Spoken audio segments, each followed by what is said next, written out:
Welcome back and thank you for staying with us. Criminals in the construction sector must be convicted and sentenced. That's the plea from Public Works and Infrastructure Minister Sihle Zikalala. Zikalala says his department is working with law enforcement officials to ensure these cases are prioritized. Hundreds of people connected to the construction mafia syndicate have been arrested. eNCA's Lethiwe Mdluli is following the story for us in Durban and she joins us now live. Lethiwe, I saw you a little earlier on speaking to a very important stakeholder in the fight against the construction mafia, and that's the SAPS. What are they saying they're doing exactly? Any arrests they've made recently?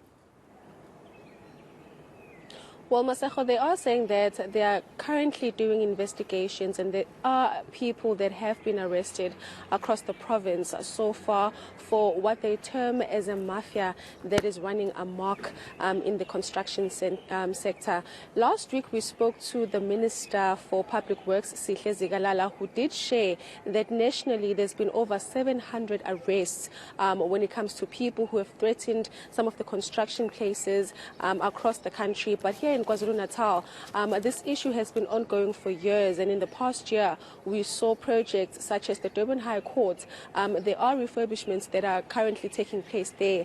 That whole project was stopped for some time, and due to this, the minister did share on Friday that the construction now is going to end or conclude in 2025 instead of concluding earlier.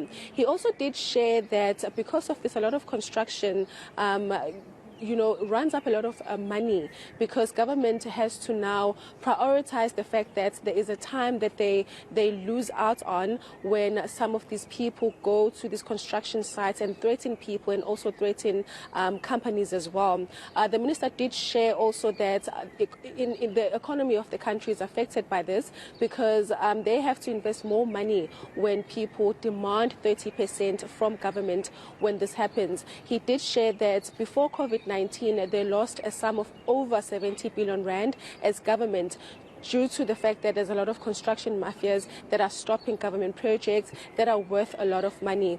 Of course, also people are affected by this, because here in KwaZulu-Natal, you remember that last year we had the floods and a lot of roads were washed away, and there is now construction taking place, especially on the N2 in the South Coast. We did hear last year that the construction there was stopped for a while because there were companies or these business forums that wanted or they were demanding to be a part of that construction there. So it affects residents, it affects the economy, it affects government, and overall it affects the taxpayers who are losing out on money. We spoke to the SAPS about their investigations, and the concerning thing that the police raised is the fact that a lot of people who have fallen victim to threats from the construction mafias in KwaZulu-Natal are afraid to share their stories.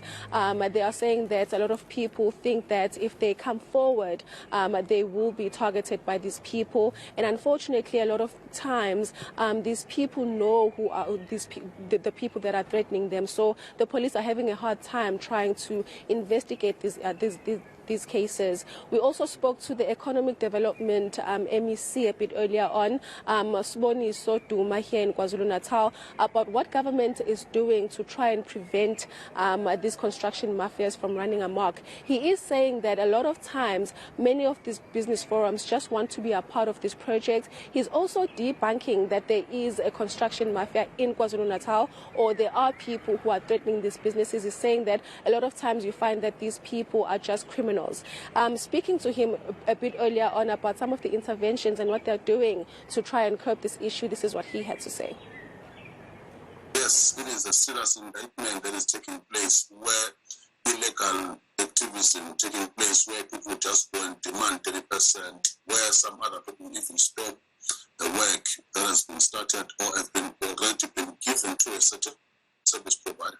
As government, our stance and position is categorically clear that we can't be involved when it comes to that. But we understand the history of this country, we understand the injustices, and which is why you will see from in the Constitution, Section 217 of the Constitution deals with such issues, that when we want to address the imbalances take into cognizance those who are historically disadvantaged, which is why we prioritize them.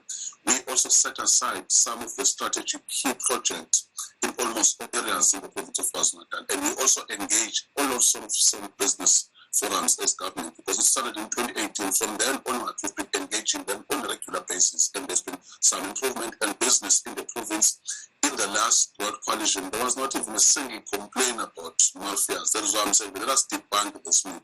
There is nothing called mafia. There are those illegal people who want to take what does not belong to them in an incorrect manner. All right, Lethiwe Mdluli live for us in Durban. Let's leave it there for now.